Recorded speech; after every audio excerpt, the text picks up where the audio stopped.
Welcome to Rock Solid, the Round Rock Business Leaders Podcast. Join your host, Bryan Eisenberg, as he explores the journeys of entrepreneurs and companies across Round Rock, Texas. From startups and nonprofits to large organizations, each guest shares their passion for doing business in this thriving community. Let's dive in. Welcome to Rock Solid. I'm Bryan Eisenberg, and I'm here with my guest, Joel Otto from Piranha Printing. Welcome. Hello. Nice to meet you again. It's been a little bit. Yeah. We met last year at the Children's Business Fair, and again this year at the Children's Business Fair. And you are a veteran. Actually, you're aging out of it, too. So can you tell me, the first time that you did the Children's Business Fair? Yeah, so I discovered it with one of my friends who did it back in 2022, I believe was the first time. And that's when I was branded as a company called Mellowware, which I later changed to Piranha Printing to better fit my business. But it was at the Chaseco Family YMCA in the parking lot. It was a bit smaller at the time, but it was something that really, I guess, kickstarted my business, something that I saw as an opportunity and a lot of fun. It was fun to just stand out there and sell to people. And I'm going to go into more details about what you sell, but I want to kind of just focus in on a little bit of the Children's Business Fair because you are a veteran of it. And I think it was after that first one, you went and you told the team that you wanted to print the shirts for it, correct? Yeah, I think that being proactive about business is the best way to go about it. And the best way to get sales early is to very much be active and proactive, trying to get those sales wherever you can. And I saw an opportunity for the fact that they print shirts, which is unusual for an act-on fair of that size or of that manner, because I've been to a few others, such as the Act-On and Bee Caves. So I was like, I wonder if I could print their shirts. So I emailed them, and just like that, I'm in contact with the head of the fair, and I get them printed. What was your pitch? Yeah, so that was a bit of a confusing part for me at the time because obviously I was a bit new back in 2023 when I reached out. And it went something along the lines of, I'm a youth doing the business fair, and I think it would be a great story if maybe I could print the shirts for the fair. And, I'm interested in doing it. I offer good rates and good printing. Let's make it happen. Rock Solid is produced and recorded at Round Rock Studio. Located right here in Round Rock, our state-of-the-art studio is built for podcasters and creatives alike. We offer multiple professionally designed podcast sets, top-notch recording gear, and a full photography studio ready for any project. Whether you're launching a new podcast or upgrading your existing one, we can help with multi-camera recording, editing, and everything you need for success. Record with us at Round Rock Studio, your local podcasting partner. And this year's shirt was extra special. We have it actually on set here. I know the design was a child also drew it. The kids voted on the shirt, and you printed it. What's different between that shirt and the shirts that you were doing early on? Yeah, so the main difference is that it's just a screen print. It's a standard screen print that you'd get from most other places. But the main difference is that between this year and I guess last year's the price. I reached out to a few other businesses, and I've been able to lower a price to a point where it's competitive for them in comparison to other vendors, as well as the fact that I've actually improved my methods. I've put a film on it and stuff like that to make it last longer due to, thin lines they'll scratch off over time. But through this method, they'll actually stay on. Now, because you are a veteran of the Children's Business Fair and you're graduating out, you probably got a lot of lessons you've learned about making it successful. So if there are going to be kids watching this next year before the fair, what is some advice you'd have for them?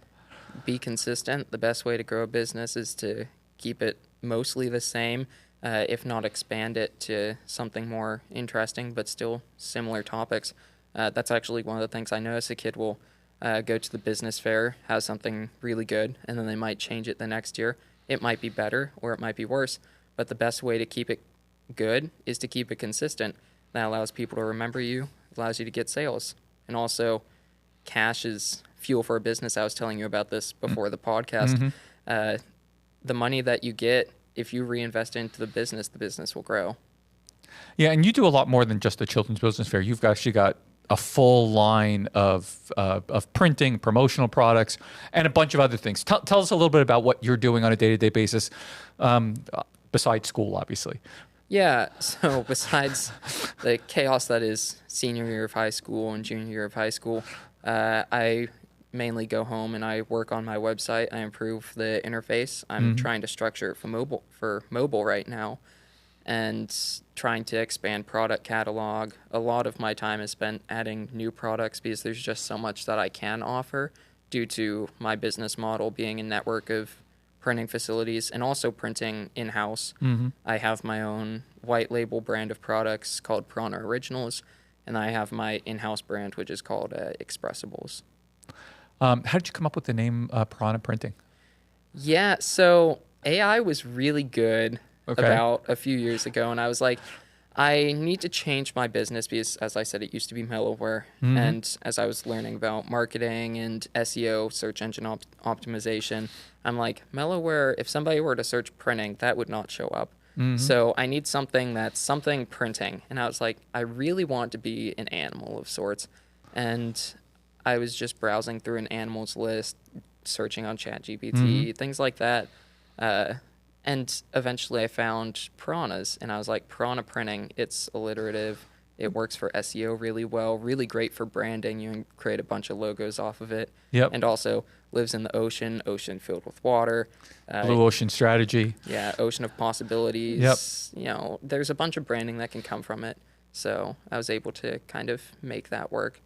And tell me a little bit about your own brand of stuff. What would you call them? Piranha Originals is my white label, and then Expressibles is my handmade, homemade, in-house brand. Yeah. So what are these Expressibles? Yeah. So Expressibles started as a side business to Mellowware. I have a pin press at home. I have a printer, and I'm able to make pins, make stickers, pretty much anything that's small and cheap to make.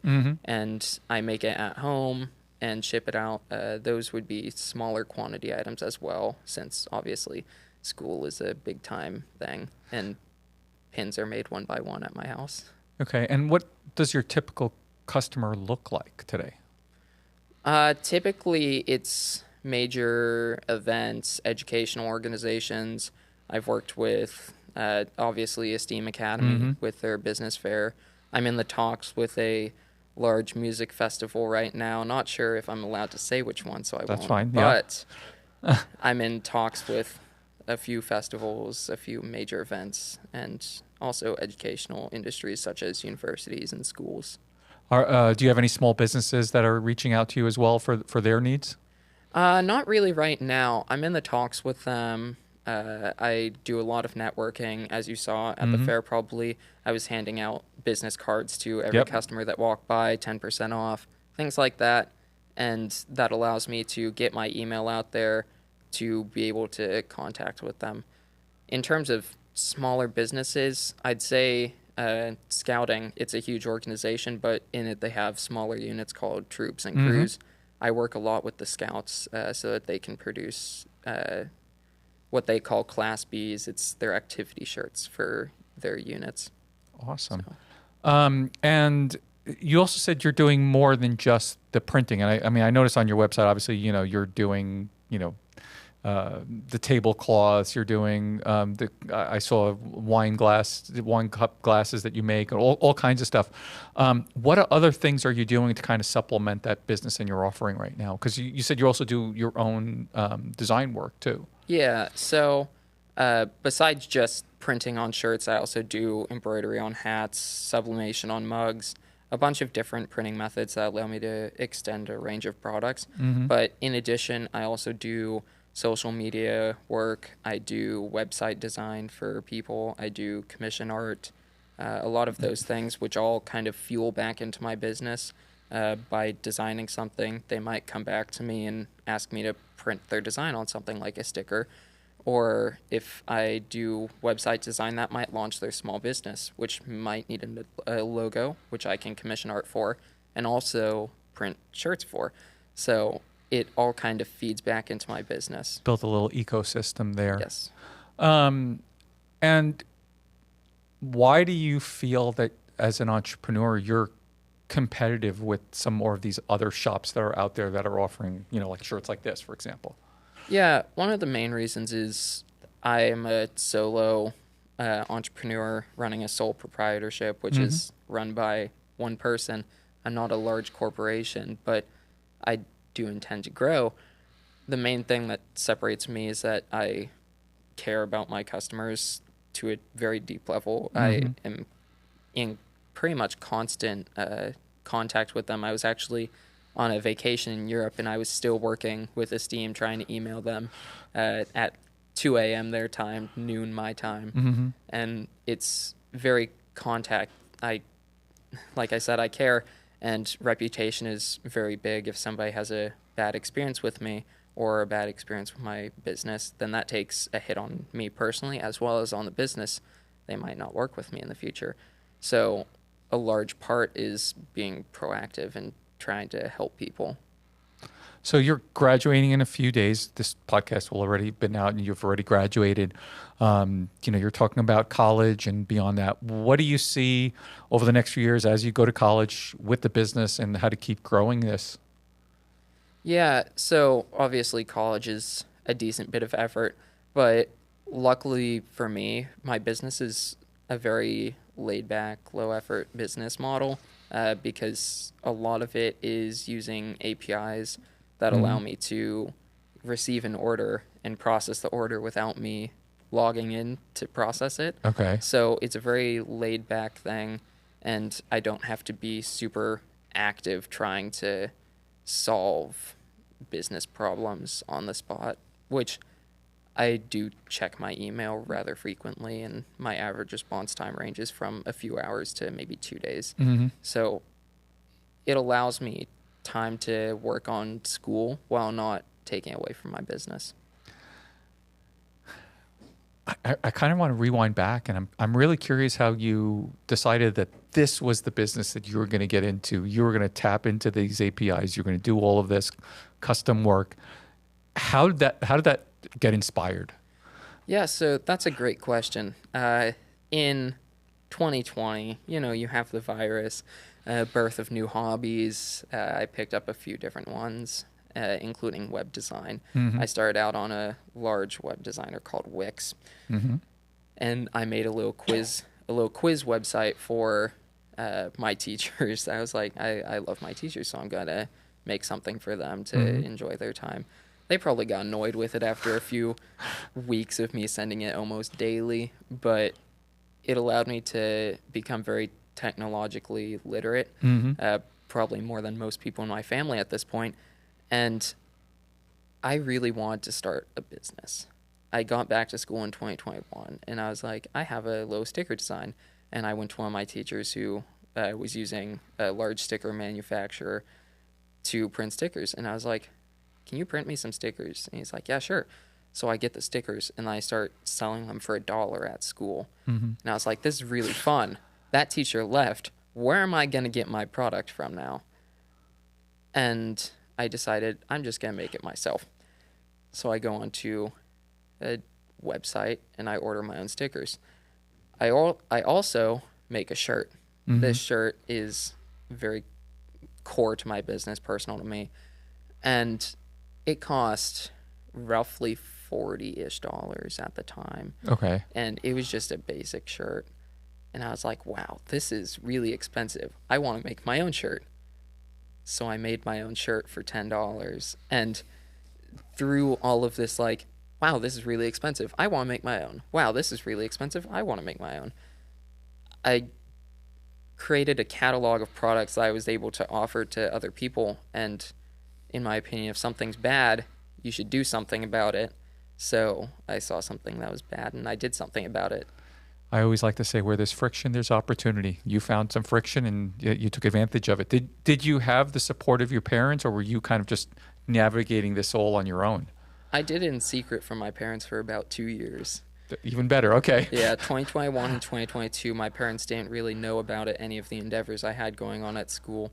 It came to a point where I had to actually go to them to order something because I didn't have a card at the time. Okay. So that's when they kind of found out about it, and when they kind of were more supportive about it, then I'm very hesitant, very personal. So a lot of things I'm very self-conscious about, such as like music I listen to,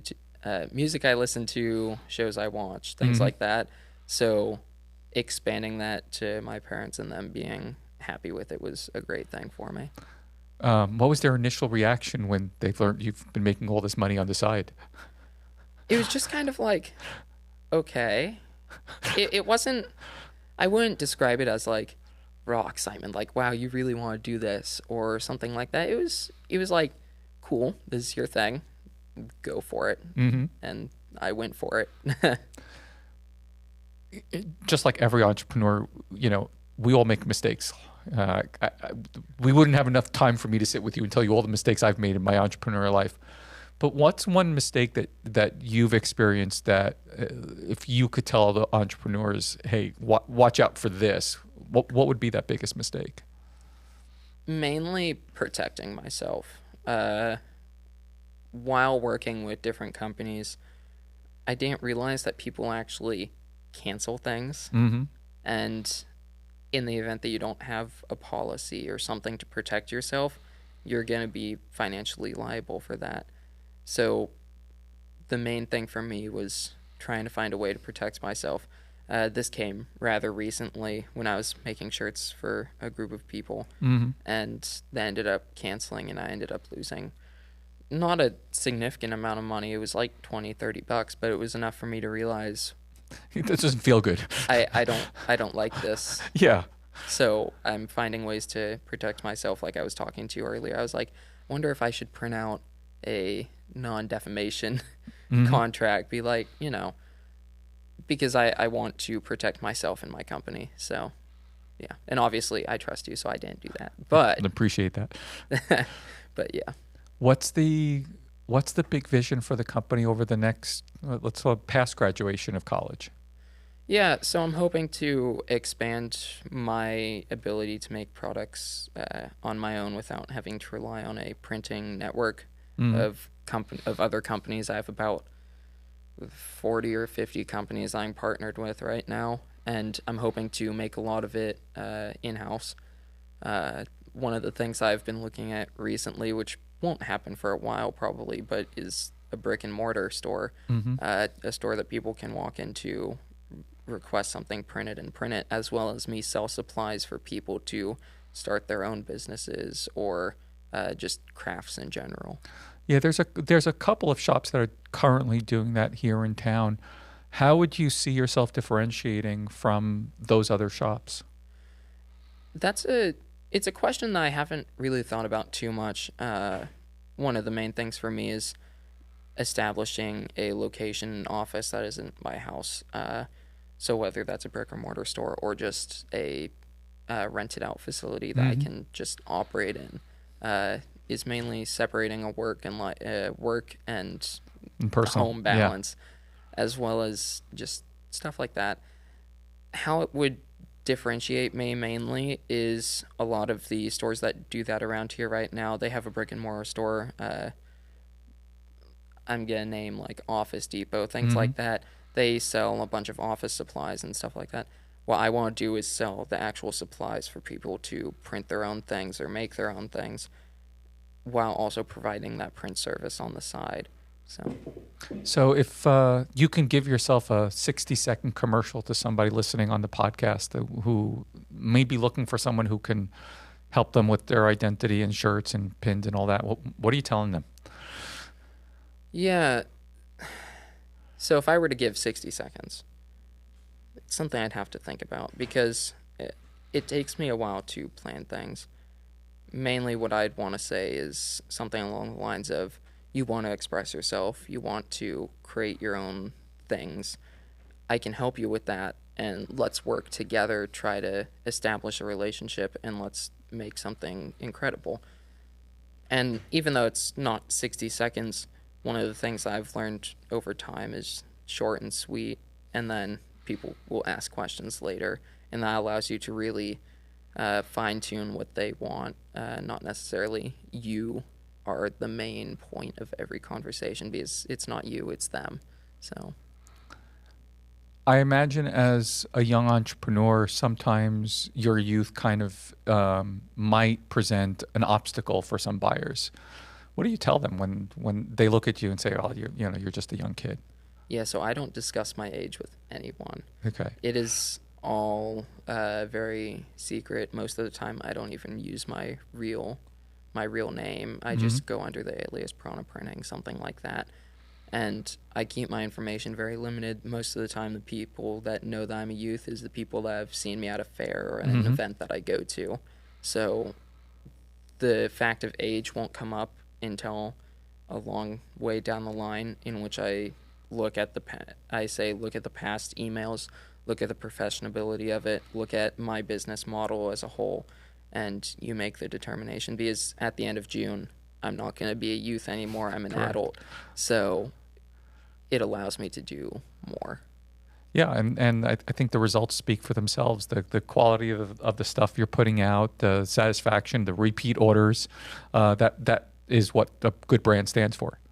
Yeah, it's huge for me. Trying to be, my reputation is very important, and trying to make sure people are happy. Those repeat orders are crucial. Trying to have people spread the word, it's very important. Okay, I'm going to ask you one kind of. I know you try to protect your personal life, but I'm very curious. When you're not in school and you're not working, is there somewhere that you really enjoy about the area that you just love going to, seeing, eating at, whatever it may be? Yeah, so I actually work as a camp counselor. Okay. Out at a scout camp in Bastrop, and I'm also hired to work at one in Cimarron, New Mexico. It's one of the largest scout camps in the area. It's called Philmont. So being able to talk with people, I keep my business and that separate because of conflict of interest type thing. I'm here for them, not for me. So being able to get outside, I calculated it out. I'm going to be in the outdoors area for most of my summer. I think I have like 2 weeks where I might not be, but being outside in the area, just outdoors environment. Like I said, I'm majoring in business administration, but I also want to study environmental science. So, and the business will keep running even while you're out there, isn't it? Yep, the business won't stop, even without service. So if people want to order from you, where can they find your website? Yeah, they can find me online at piranhaprinting.com. Piranha is spelled Piranha. I know people have had trouble with that in the past, but that's where you might find it. Awesome. Thank you so much. Thank you, too. It's been a great time.